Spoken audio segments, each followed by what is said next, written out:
Hi, my name is Joshua Command, and this is my week 4 video observational journal number 2.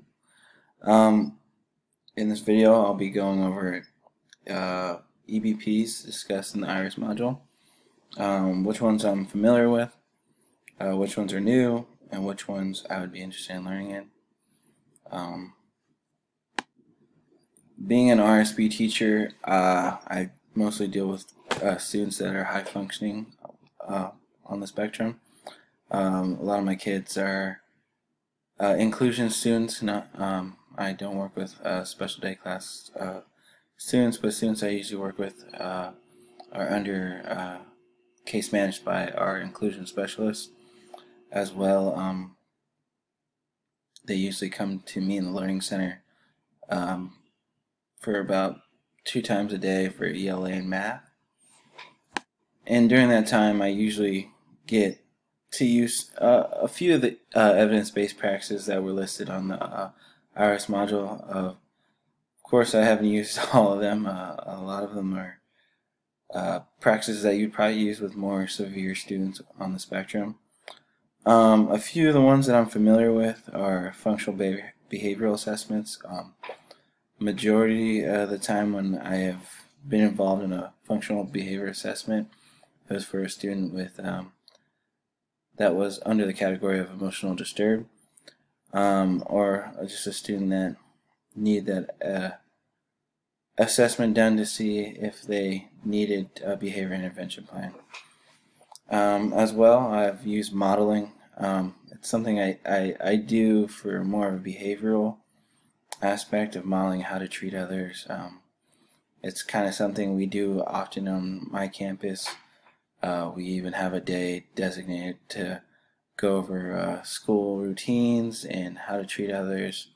And each teacher has a station where each grade level goes to go over how we treat others, how we are respectful, safe, and responsible on campus.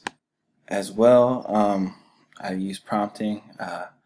It's oftentimes something we add to our adaptation plans for students, especially with students with behavioral concerns or students that are oftentimes off task, and it's part of the goal to motivate them to eventually gain the desired behavior that we want. As well, I think every classroom teacher uses reinforcements.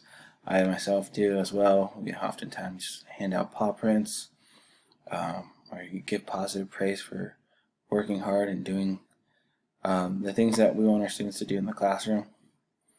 As well, I oftentimes use visual supports, whether it's what we're going to learn today, I'll put on the board, as well as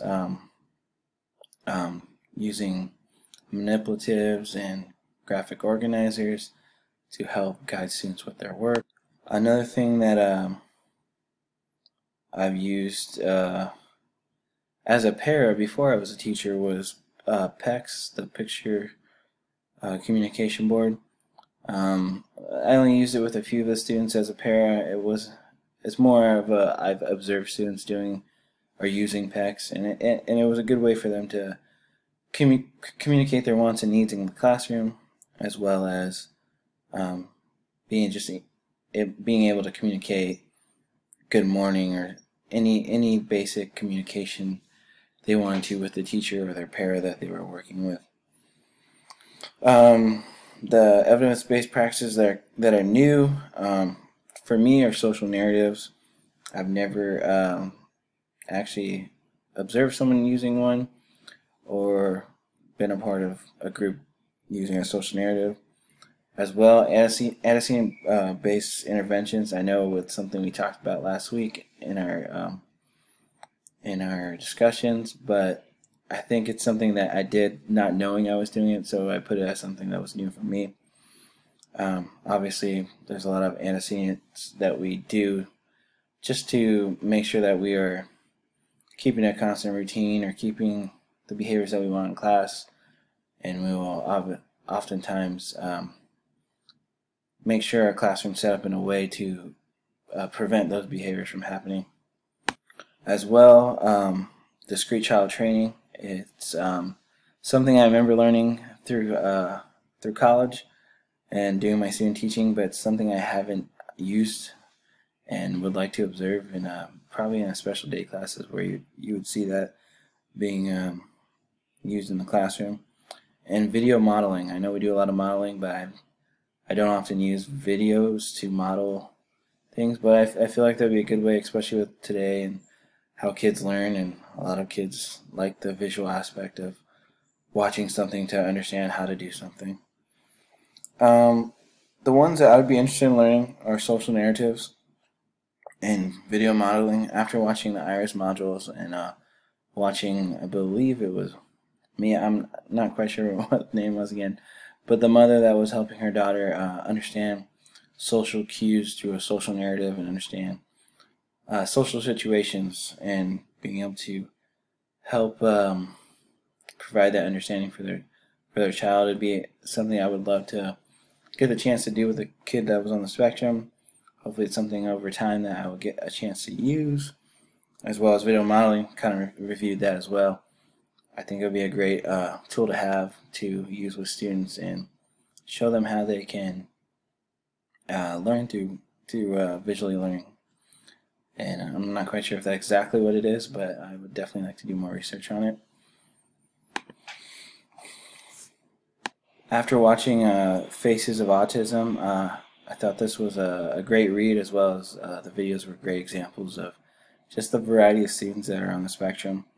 Just showing us that, not all students are exactly the same when it comes to autism. A lot of our students oftentimes have different characteristics that they show, and obviously there's different strategies that we need to use to help guide them through their everyday and in the classroom, and just different strategies we can use to teach them to make sure that they are understanding what they're learning. As well as, I think every student that we read about, it talked about early intervention and the importance of identifying students at a younger age and making sure they're provided with those services, and really understanding the student so that they can learn as best possible. And yeah, that's my week 4 video observation, and I'm excited to learn more throughout the class.